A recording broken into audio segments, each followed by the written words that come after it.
Está escuchando Bichas y Cine, un podcast donde se habla de películas mientras se bebe bichas. Seguinos en Instagram y Twitter como @bichas y cine. Ahora su host, Ernesto Valle.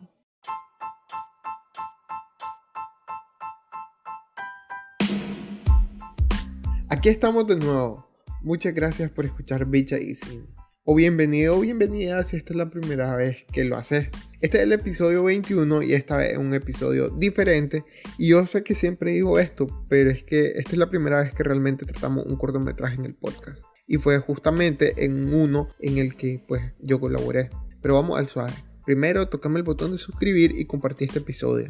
Que de verdad lo hice con mucho amor y con unos invitados a los que quiero con todo el amor del mundo. Esto va a ayudarme a que otras personas como vos descubran el podcast. Si de paso querés ponerle 5 estrellas en las diferentes plataformas de podcasting, solo tenés que meterte en ratethispodcast.com/bicha y cine y ahí te indicamos cómo hacerlo. Si querés aparecer en Bicha y Cine, déjame un mensajito de voz con saludos o recomendaciones de películas. Si son saludos, yo los paso en los próximos episodios. Y si son recomendaciones, pues me pongo a verla y capaz la uso en el podcast. Solo tienes que visitar nuestro perfil de Anchor y registrarte. En la descripción del episodio está el link.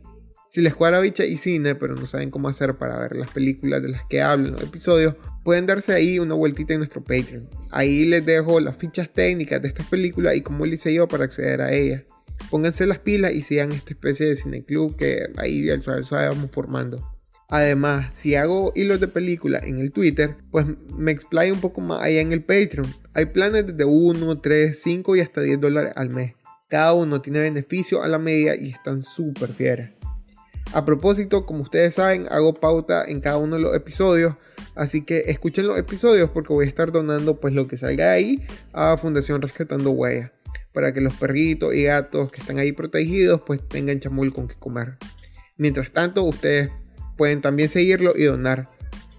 Este episodio es posible gracias a nuestros Patreon, Sebastián, David, Sara, El Checho, Luis y Pedro. Y ya para terminar, un mensaje para esas personas que quieren hacer su podcast pero no saben cómo hacerlo.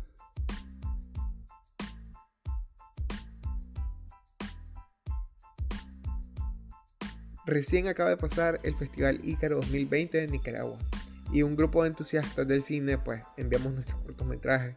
Sin embargo, solo los largos documentales fueron reproducidos en la modalidad de streaming que se preparó por el tema de la pandemia. Entre los cortometrajes que no se reprodujeron estaba La Voz de Afuera, dirigido por Luis Fernando Carrión y producido por Orlando Rizzo, dos grandes amigos míos a quienes tuvimos en el podcast en el pasado para hablar de la película Antojología. En este episodio, pues se le une la grandiosa Miriam Martínez, amiga actriz formada en el Teatro Justo Rufino, que tuvo uno de los 2 roles protagónicos en el corto, mismo que pues fue mi primera experiencia como director de foto en ficción. Nos reunimos un día de estos para hablar sobre la peli y acá les dejo lo que platicamos.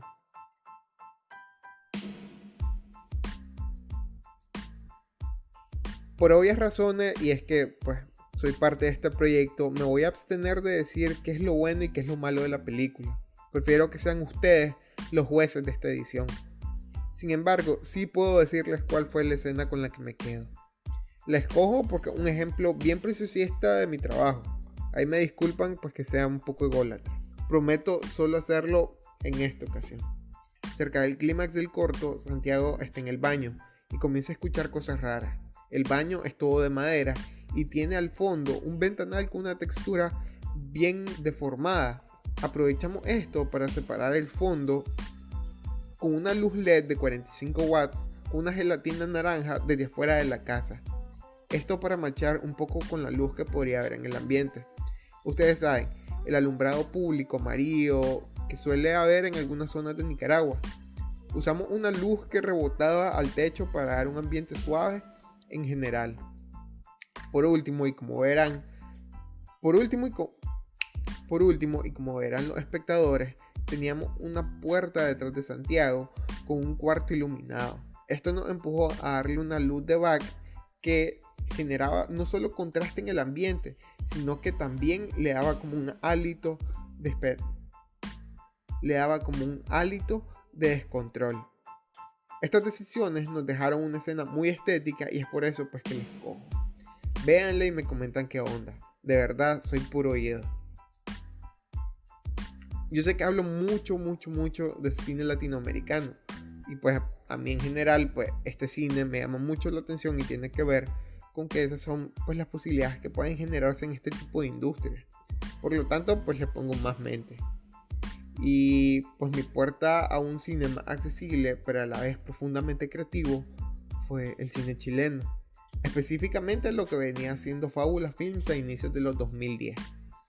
Más o menos por 2013, un amigo chileno creo que mencionó o compartió algo en Facebook sobre la película Joven y Alocada. Esta es una ficción adaptada sobre el blog de una muchacha chilena. Daniela, el personaje, tiene 17 años y es bisexual, lo que aparentemente es superfluo, pero se vuelve complicado cuando se sabe que su familia, además de súper conservadora, es evangélica. Esto es en resumidas cuentas la historia que Mariali Riva asume como directora bajo un guión de María José Viera Gallo, Pedro Peirano y Camila Gutiérrez. Esta última es una escritora y periodista chilena que justamente escribió el verdadero blog del cual se basaría esta película, Joven y Alocada. Una curiosidad, Pedro Peirano fue director de la película.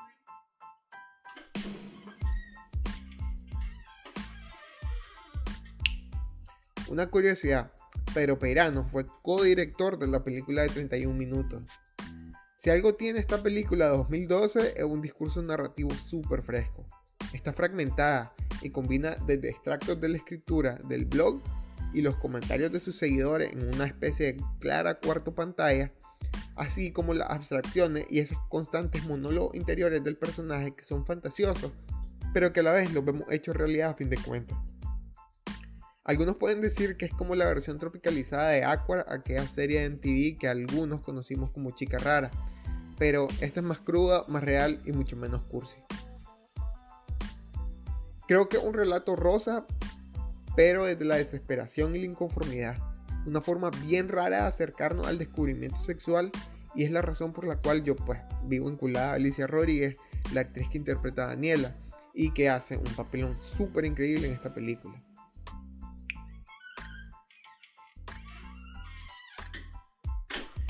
Volví recién a esta película porque me inscribí a un curso de cinefoto guiado por dos fotógrafos chilenos. Uno de ellos es Sergio Armstrong, que hizo pues la dirección de foto de Joven y Alocada y pues la pusieron en el sílabus como muestra del trabajo. La película fue bien valorada en algunos festivales, donde incluso se alzó con el premio del público en el Festival de Cine Latinoamericano de Toulouse y el premio San Sebastián a la mejor película LGBTIQ en el Festival Internacional de Cine de San Sebastián. Si le dan chance, pues me cuenta qué piensen. Y eso es todo por esta semana. Gracias de nuevo por escuchar este episodio. Ojalá te haya gustado y una vez más, lávate las manos antes de abrir esa dicha con la que va a ver alguna película de estas que te recomiendo. Salgan si es necesario, pero siempre recuerden usar mascarilla. Les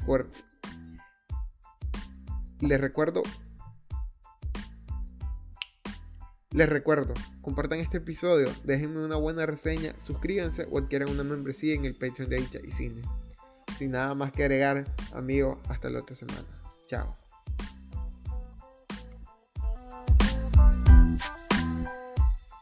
Hacer un podcast ahora es mucho más fácil.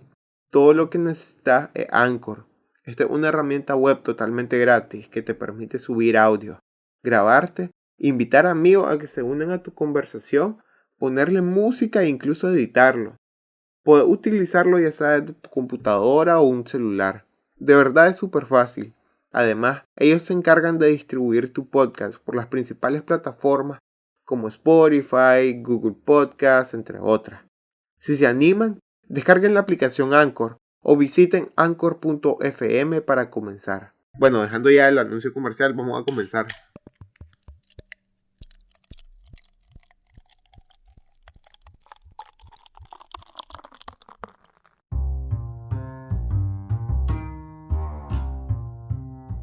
Recién acaba de pasar el Festival Ícaro 2020 de Nicaragua y un grupo de entusiastas del cine pues enviamos nuestros cortometrajes. Sin embargo, solo los largos documentales fueron reproducidos en la modalidad de streaming que se preparó por el tema de la pandemia. Entre los cortometrajes que no se reprodujeron estaba La voz de afuera, dirigido por Luis Fernando Carrión y producido por Orlando Rizzo, dos grandes amigos míos a quienes tuvimos en el podcast en el pasado para hablar de la película Antojología. En este episodio, pues se le une la grandiosa Miriam Martínez, amiga actriz formada en el Teatro Justo Rufino, que tuvo uno de los 2 roles protagónicos en el corto, mismo que pues fue mi primera experiencia como director de foto en ficción. Nos reunimos un día de estos para hablar sobre la peli y acá les dejo lo que platicamos. Yo creo que lo primero que deberíamos de hablar es un poco sobre cómo se gesta pues esta idea, pues cómo se guiona y cómo se comienza a producir. Pues la película realmente surge de la inspiración de la casa. Nosotros habíamos estado en la casa cuando conseguimos la película y saber que teníamos a la disposición un lugar para grabar que fuese tan imponente. Creo que eso también nos llevó a pensar en el género. Queríamos algo que le hiciera justicia a la casa, que es bastante lúgubre, tiene ambiente, entonces queríamos explotar eso. Salvaje. Y bueno, y también de las ganas de hacer cine, ¿no? Veníamos nosotros creo yo venía de El Salvador de hacer un curso allá y había hecho un documental y estábamos todos como con la emoción de hacer cine, pues creo que también coincidió con eso. Y realmente también fue bastante espontáneo, me acuerdo, también fue una noche pues que estábamos en la casa y nos estábamos imaginando pues todas las posibilidades y un día le escribí a Orlando y le dije, oye, hagamos una película en la casa. Entonces, así surgió todo. Si tuviéramos que resumir el corto en una pequeña oración, ¿cuál sería? La historia de la película es un juego entre el gato y el ratón, que son estos personajes, Santiago y Tránsito. Santiago es el hijo de la dueña de la casa y él llega un día, desconocemos sus razones, pero claramente está perturbado y se encuentra con Tránsito, que es la que cuida la casa cuando nadie está. Estos 2 personajes se conocen desde hace mucho tiempo y la historia se relaciona con su historia compartida, ¿verdad? Pero también está este otro elemento de la lucha consigo mismo, pues el personaje principal, Santiago, tiene una patología mental no discutida en la película, pero que se manifiesta, ¿verdad? Una pregunta para los 3, tanto para la dirección como para la producción como para el cuerpo actoral. ¿Qué reto supone hacer ficción? Bueno, y ahí yo creo que tiene varios retos, pues. Creo que el primer gran reto debe de ser, pienso yo, el hecho de hacer un buen guión, pues. El trabajar un guión con planificación y con tiempo, pues ese es el primer reto que hay. Y después creo que a nivel de país el reto que hay es el económico siempre, ¿verdad? Como la escasez de fondos o la escasez de promoción del cine en Nicaragua. Afecta porque al final no existe pues un público que vea cine nicaragüense y que esté dispuesto pues a pagar por él, y que por lo tanto pues siempre eso hace difícil la producción de cine en cualquier país que no tiene industria, ¿verdad? Entonces, bueno, esas son algunas de las dificultades, ¿verdad? Y también, bueno, la escasez de no sé, muchas veces pasa también un poco por el empirismo también, ¿verdad? En el cine en Nicaragua. Pienso que hay mucha gente haciendo cine de forma autodidacta, pues de repente hasta ahí estamos nosotros, ¿no? Un poco. Y eso de alguna forma pues también es una dificultad, porque y de ahí digamos la técnica y los conocimientos pues no están tan a la disposición en Nicaragua como están en otros países, pues. Y de cierta forma eso dificulta el desarrollo de las obras en Nicaragua, pues el desarrollo del cine en general, pues no hay mucha gente que sean o que estén especializadas en cine, pues hay muchos camarógrafos, digamos, hay muchos fotógrafos, pero pocos hacen cine.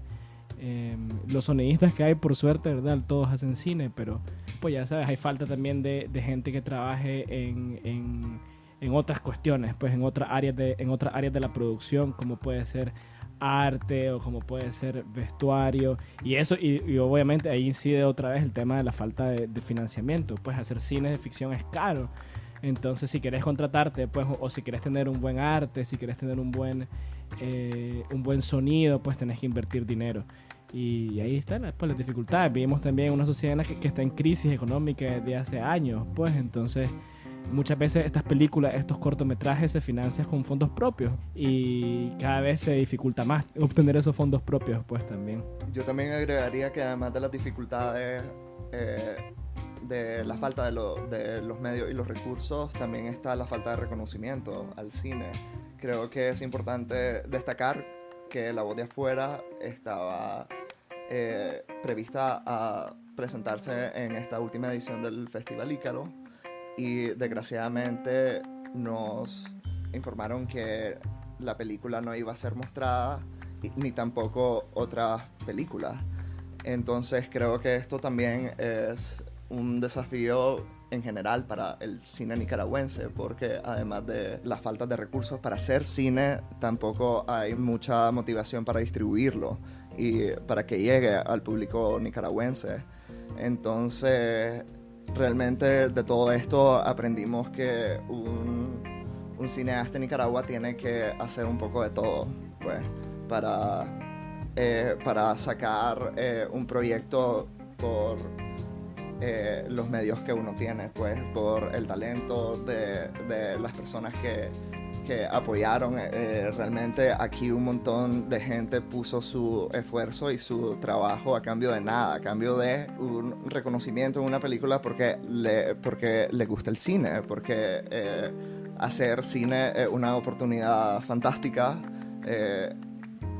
una oportunidad única realmente, y hay que ver pues cómo uno se la ingenia para hacer cualquier cosa. A eso yo agregaría, digamos, que siempre están las ganas, ¿verdad? Como siempre hay ganas de hacer cine, siempre hay gente dispuesta a hacerlo, siempre hay gente, como decía Luis, pues a trabajar por el reconocimiento nada más y pues pienso yo que eso, o sea, a ver, no hay fondos, digamos, pero siempre hay gente que está dispuesta por amor al arte a hacer arte, pues entonces eso también pues.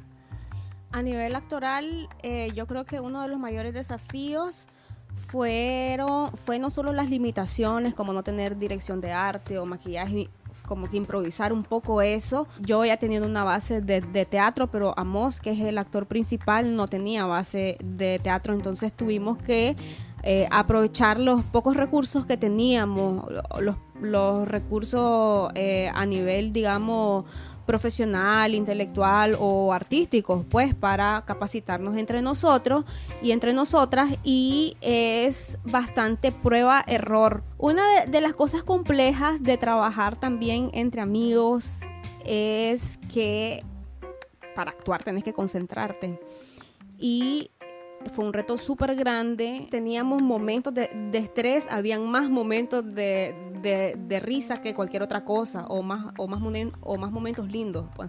Y trabajar entre amigos y amigas, yo siento que fue refrescante. Y por lo menos, capaz sí vale la pena agregar que por lo menos a este nivel el proyecto termina siendo pues un proyecto entre amigos, pues ya sabes, por todas estas condiciones que hemos hablado. La hacemos siempre con conocidos, ¿verdad? Vos, Ernestito, colaboraste en la cámara, pues ya sabes, eras un amigo, entonces no nos cobraste nada. Ya sabes, el Lucho Fuentes en el sonido nos cobró una cuestión bastante simbólica por su trabajo, y así el resto de gente, pues la verdad. Entonces, digamos, dentro de las limitantes también diría que una de esas es esa, pues también, ¿verdad? Que termina siendo un proyecto entre amigos y que... Y bueno, también está esa línea floja, pues, de malabarear relaciones profesionales con tus amistades, ¿verdad? Pues porque al final del día estábamos trabajando y mucha gente estaba trabajando, como te digo, pues a cambio de nada. Entonces fue una gran experiencia de trabajo en equipo, siento yo, pues, porque a pesar de que algunas veces nos pusimos tensos porque estábamos un poco atrasados cuando estábamos grabando escenas. Creo que fue un ambiente bastante positivo la grabación de la película, y creo que eso se nota en la película, en la coordinación técnica que hay en la película realmente. Tenías que lidiar con cosas como el frío en el crucero, estar en la madrugada, tal vez sin suficiente ropa, así como para sentirte con el calorcito, pero tenés que aguantar frío, pero tenés que ser profesional también. Tenés un guión, tenés una escena, tenés que hacerlo, entonces la responsabilidad de que si bien esto es por amor al arte, no significa que valga menos, no. El trabajo es igual y el valor agregado precisamente eso, pues.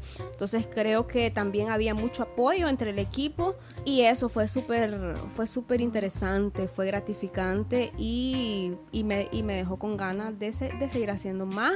Estoy muy orgullosa del trabajo que hizo Amos. Él nunca había actuado y actuó muy bien y realmente mejoró muchísimo. Yo siento que Amos hizo un gran trabajo. Y bueno, pues todo el equipo, ¿verdad? Pero yo siento que Amos, que fue con la persona con la que yo más tuve contacto, hizo un buen trabajo de concentración también, y que es complicado también, como dije antes, cuando estás entre amigos, porque tenés que olvidarte de que son brothers, ya sabes que van a estar hablando, ya sabes que se pueden estar riendo, pero vos tenés que concentrarte. Si tenés que llorar, tenés que hacer lo posible para llorar y transmitir la emoción que tu personaje demanda, pues. ¿Cómo era el día a día de cada uno de ustedes durante el rodaje, pues? O sea, ¿qué cosas tenían que enfrentarse ustedes en esos días, pues? Un poco para que los escuchas como entiendan cuáles eran como sus tareas, pues. Por ejemplo, a mí como director de fotografía me tocaba primero supervisar iluminación, sino conectarla yo mismo. Yo casi no operé cámara, sin embargo sí tenía que estar viendo con Luis Fernando como el planteamiento de que lo que habíamos hecho como en pre se respetara, y también como evaluábamos en el mismo momento, pues como que si algo estaba mejor, si no, que podíamos mejorar en ese momento, si había algo que nos molestara, etcétera. Más tenía que armar cada 2-3 planos, como la estabilización de la cámara, si en qué soporte se iba a hacer, si se iba a hacer en dolly, si se iba a hacer en trípode, si vamos a poner XY cosas, pues. Hicimos un par de escenas de Day for Night que tapábamos, y ahí iba Rizzo a toda verga con una escalera a tapar con una tela negra alguna ventana para que pareciera de noche, y creo que condenamos una ventana con unos pedazos de tape industrial que quedó así toda la semana que grabamos. ¿Cuál era más o menos como cómo era el día a día del productor, por ejemplo, en La Voz de Afuera? El día a día del productor realmente es estar claro de las cosas que se van a grabar ese día, y estar claro también de que todas las cosas que vas a necesitar estén en el set, pues. Tipo que si vamos a necesitar lo que decíamos, ¿verdad? Si vas a necesitar una luz en tal lugar, pues que el equipo de iluminación esté claro dónde tienes que poner todas esas cosas. Que si vamos a necesitar, que si ese día vamos a hacer el corte para comer a la 1, pues estar, y el tiempo para comer es siempre cortito, entonces la comida tiene que estar puntual ahí para que la gente coma. Luego de que el transporte, ¿verdad? Todo eso, garantizar de que las cosas que se necesitan estén en el set, de que cada uno tenga las cosas que necesita para hacer su trabajo, y que al final del día se cumpla con la planificación, pues. Entonces también estás pendiente de que las tomas se graben en el tiempo que se dijeron que se van a grabar. Si ya se están atrasando, pues tenés que estar un poco apurando al equipo, ¿verdad? Diciendo ya nos queda poco tiempo, el sol no va a durar tanto tiempo. Tenés que estar siempre como recordando esas cosas, pues. Ese es básicamente pues el día a día del productor. Sí recuerdo que la mayoría de los días que grabamos 3 días, ¿no? y la mayoría, o sea, 2 de esos 3 días teníamos tomas a las 5 de la mañana, entonces había que estar despierto de súper temprano para preparar esa toma. Entonces a mí me tocaba levantarme el primero y como todos estábamos durmiendo en el mismo lugar en el que grabábamos, pues me tocaba ir despertando a cada parte del equipo, pues ya sabes. Yo me tenía que levantar, tipo, si teníamos que grabar a las 6, yo estaba despierto a las 4:30 porque tenía que levantar el equipo de fotografía, a los asistentes a que fueran a montar la toma y las luces y luego despertaba a los actores y de último al director para que llegara ya a dirigir la toma. Pues eso recuerdo que era bastante divertido, pues ir despertando a cada persona por su cuarto. Pues el día a día del director, que también fungí otras funciones, como hice el maquillaje de efectos especiales que también lo mismo que decíamos antes, ¿no? Que uno tenía que sacarse todos los recursos que uno tuviera y la dirección de la película básicamente fue supervisar las escenas que se estuvieran haciendo como salía en el guión técnico, hacer coaching a los actores, tratar de explicar cuál era la atmósfera que se quería transmitir. Fue un proceso bastante elástico también, porque principalmente con el personaje de la Miriam, Tránsito, no tenía exactamente claro cuál iba a ser la entonación y el propósito de las cosas que decías, pues, porque un personaje bastante misterioso, ¿no? El de Tránsito, y no tenía exactamente definido cómo se iba a estar proyectando. Entonces me acuerdo que en una escena particular le decía a la Miriam, bueno, pues, ok, ya tenemos esto, decirlo todo maldita ahora, y ahora decirlo todo maternal. Y ahora, ese armado del rompecabezas, ¿verdad? Tratar de tener en perspectiva la imagen que yo tenía del producto final y tratar de crear las piezas para que todo calzara. En cuanto a la parte de los actores, el día a día es tener tu vestuario, saber qué vestuario usaste en las tomas anteriores, saber tener bien aprendido el guión y tenerlo casi que lo teníamos ahí a la mano. Pues también estar súper claro de cómo andabas peinada, de los accesorios que andabas, como las chapas, las uñas que no estuvieran pintadas, porque como grabamos en 2 ocasiones, entonces esto podía variar y no tiene que variar, tiene que ser exactamente igual. Entonces eso creo que también era como un reto de concentración, porque tenés que estar bien clarita de cómo estabas vestida y de todos tus accesorios. Eso por un lado. También, como decía Rizzo, levantarnos temprano, estar cuando te tocaba, cuando eran escenas intensas que tenías que llorar, pues alejarte un poquito para buscar cómo te salieran lágrimas. A veces súper difícil, sobre todo cuando hay mucha gente, cuando hay algarabía, cuando están hablando, entonces tenés que buscar vos la forma en la que te salgan las emociones, pues. Entonces creo que eso era un poco el día a día, pues ver, preocuparte por tu maquillaje, preocuparte por tu vestuario, preocuparte por cómo te ves, que sea exactamente igual a las tomas, básicamente eso, y aprenderte bien el guión y tener química con el actor. Porque solo éramos 2 actores, entonces teníamos que, al final, pues, tuvimos que generar una química. Y ya nos conocíamos, ya éramos amigos, pero los personajes son bien distintos. Y también a veces, a pesar de que teníamos el guión, a veces no estaba tan clara la personalidad, como decía Luis, de la Tránsito. Entonces creo que eso fue también, creo que el protagonista, que es Amos, aportó un montón también para crear atmósfera, para que la Tránsito se sintiera más cómoda, para que se sintiera más en la personalidad esta dual que ella tiene, que es medio, que es buena, pero que es medio maldita, que no sabe bien qué es, que es como bastante indefinida. Ahora les pregunto, ¿cuál fue como el momento más complicado o difícil que ustedes hayan tenido en rodaje o Luis Fernando en este caso en edición, pues también. Pues mira, yo diría que la parte más difícil, yo creo que la parte más difícil, loco, todo es difícil, diría yo.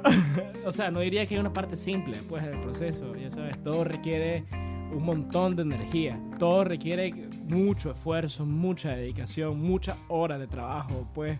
No solo el rodaje, sino la postproducción también es una cuestión que toma mucho tiempo y para lo que necesitas mucha entrega también, ¿verdad?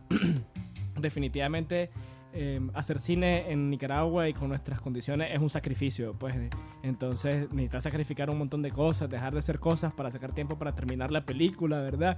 Nosotros pasamos en postproducción bastante tiempo, porque también una parte dificilísima de este proyecto fue que en medio de él nos pasó la crisis de 2018 en Nicaragua y luego ahora con el coronavirus, pero ya menos porque ya nos tocó al final, ni siquiera nos afectó, ¿verdad? Realmente, pero sí el 2018 nos afectó muchísimo, pues, porque además de las afectaciones, digamos, que vivieron todas las personas que viven en este país, también interrumpió nuestro proceso de postproducción, pues, entonces... Y bueno, teníamos algunas escenas que teníamos reprogramadas para después del 19 de abril.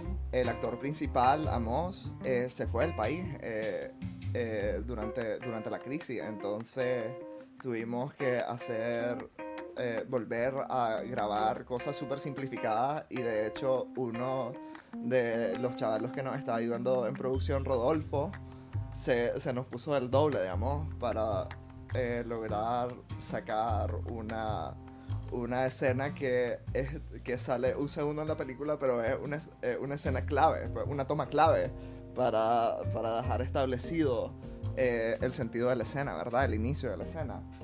Además de las dificultades que nos encontramos en postproducción, la película tuvo un primer montado por parte de una editora profesional, la Mayo. Sin embargo, cuando ya teníamos todo el material listo para editar, sucedió la crisis, la Mayo se fue del país, no le dimos seguimiento al proyecto y yo me tuve que capacitar en montaje para terminar la película. Yo estuve estudiando 8 meses montaje para tener las herramientas técnicas para poder terminar la película. Entonces ahí también tenía otra función.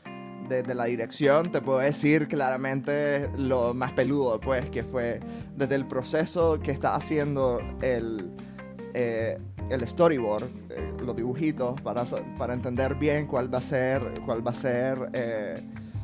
el movimiento de la historia, tener esa capacidad de espacialidad, porque yo conocí la casa, es una casa en la que yo crecí básicamente, entonces yo quería aprovechar todos los recursos que tuviera la casa y maximizarlos para el propósito visual de la película, y es muy difícil porque todo lo estaba haciendo al principio de la memoria y cuando llega al lugar, incluso después de haber hecho los ensayos y todo, te das cuenta que hay cosas que no funcionan. Entonces, que te tenés que ver obligado a improvisar una escena. Entonces me acuerdo en particular una escena que la grabamos en una habitación que estaba bajo tierra, básicamente, que fue la del área de servicio. Que se nos metían las ondas de las antenas del crucero. Era una escena que no sé cuántas tomas tenía, ya ni me acuerdo, pero eran casi 20 tomas.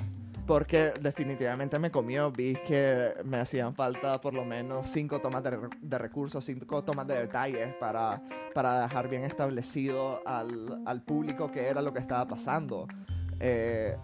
Y bueno, yo creo que solo esa escena, maje, me enseñó un montón sobre dirección, pues.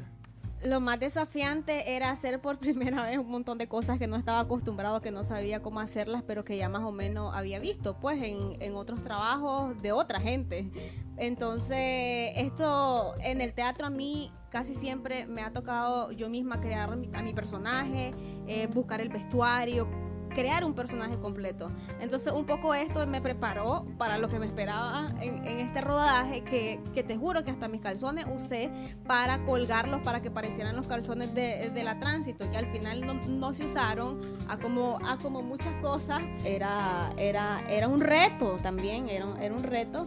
Y sobre todo, el mayor reto fue entender a la Tránsito.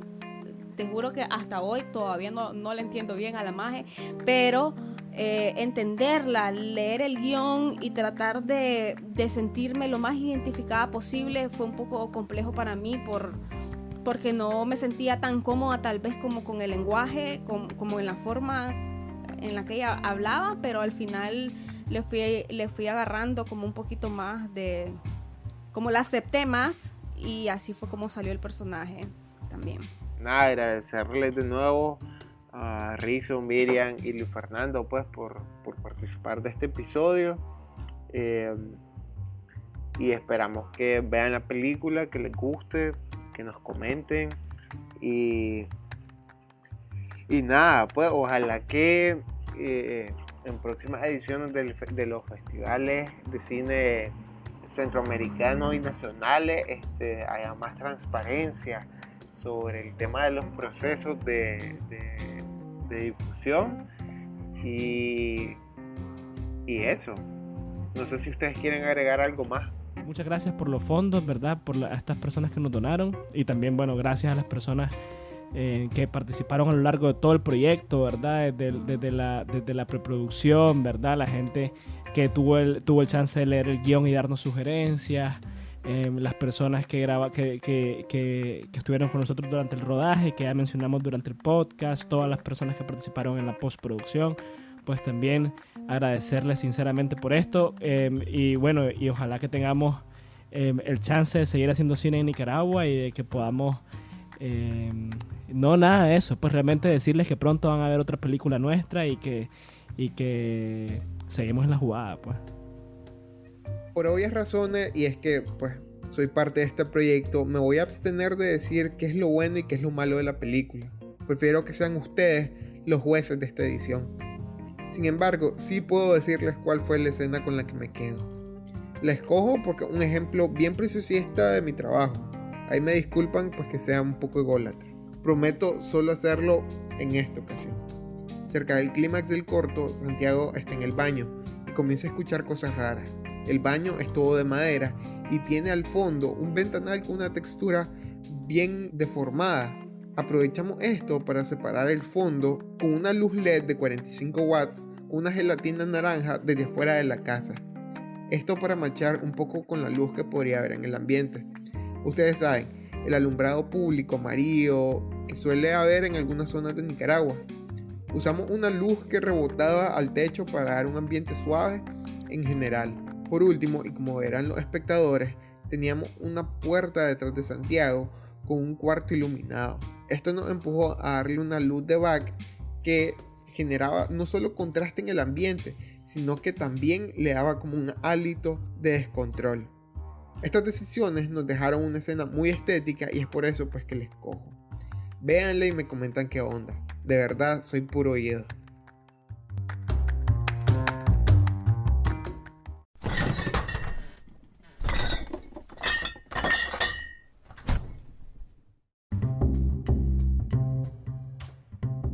Yo sé que hablo mucho de cine latinoamericano y pues a mí en general pues este cine me llama mucho la atención y tiene que ver con que esas son pues las posibilidades que pueden generarse en este tipo de industria. Por lo tanto pues le pongo más mente. Y pues mi puerta a un cine más accesible pero a la vez profundamente creativo fue el cine chileno. Específicamente lo que venía haciendo Fábula Films a inicios de los 2010. Más o menos por 2013, un amigo chileno creo que mencionó o compartió algo en Facebook sobre la película Joven y Alocada. Esta es una ficción adaptada sobre el blog de una muchacha chilena. Daniela, el personaje, tiene 17 años y es bisexual, lo que aparentemente es superfluo, pero se vuelve complicado cuando se sabe que su familia, además de súper conservadora, es evangélica. Esto es en resumidas cuentas la historia que Mariali Riva asume como directora bajo un guión de María José Viera Gallo, Pedro Peirano y Camila Gutiérrez. Esta última es una escritora y periodista chilena que justamente escribió el verdadero blog del cual se basaría esta película, Joven y Alocada. Una curiosidad, Pedro Peirano fue codirector de la película de 31 minutos. Si algo tiene esta película de 2012 es un discurso narrativo súper fresco. Está fragmentada y combina desde extractos de la escritura del blog y los comentarios de sus seguidores en una especie de clara cuarto pantalla, así como las abstracciones y esos constantes monólogos interiores del personaje que son fantasiosos, pero que a la vez los vemos hechos realidad a fin de cuentas. Algunos pueden decir que es como la versión tropicalizada de Awkward, aquella serie de MTV que algunos conocimos como Chica Rara, pero esta es más cruda, más real y mucho menos cursi. Creo que es un relato rosa, pero desde la desesperación y la inconformidad, una forma bien rara de acercarnos al descubrimiento sexual, y es la razón por la cual yo vivo vinculada a Alicia Rodríguez, la actriz que interpreta a Daniela y que hace un papelón súper increíble en esta película. Volví recién a esta película porque me inscribí a un curso de cinefoto guiado por 2 fotógrafos chilenos. Uno de ellos es Sergio Armstrong, que hizo la dirección de foto de Joven y Alocada y la pusieron en el sílabus como muestra del trabajo. La película fue bien valorada en algunos festivales, donde incluso se alzó con el premio del público en el Festival de Cine Latinoamericano de Toulouse y el premio San Sebastián a la mejor película LGBTIQ en el Festival Internacional de Cine de San Sebastián. Si le dan chance, me cuenta qué piensen. Y eso es todo por esta semana. Gracias de nuevo por escuchar este episodio. Ojalá te haya gustado y una vez más, lávate las manos antes de abrir esa dicha con la que va a ver alguna película de estas que te recomiendo. Salgan si es necesario, pero siempre recuerden usar mascarilla. Les recuerdo, compartan este episodio, déjenme una buena reseña, suscríbanse o adquieran una membresía en el Patreon de Bicha y Cine. Sin nada más que agregar, amigos, hasta la otra semana. Chao.